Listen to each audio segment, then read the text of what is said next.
രജബും കടന്നു ഷഹബാനണഞ്ഞു റമളാനിലേക്ക് വരുമോ റഹ്മത്തു തന്നു പാപം പൊറുത്തു ഇത്ക്കും നമുക്ക് തരുമോ അകം പൊള്ളയാക്കി പുറവും മിനുക്കി കഴിയും നമുക്കെന്നോർക്കാം അഹദിന്റെ നോട്ടം ഹൃദയത്തിലേക്ക് എന്നും അറിഞ്ഞിരിക്കാം ഭവനം മിനുക്കി നാടും ഒരുക്കി വിഭവങ്ങൾ സൂക്കിൽ വന്നു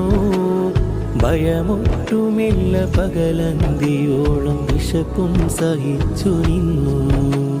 ഖുർആനതില്ല ദിക്റൊന്നുമില്ല നിസ്കാരം നമ്മിലുണ്ടോ കൽബം അറിഞ്ഞു കരയാൻ തുനിഞ്ഞ നിമിഷം ഒരൽപ്പമുണ്ടോ അമലാണ് നോമ്പ് അതിലുണ്ടോ ഖൈർ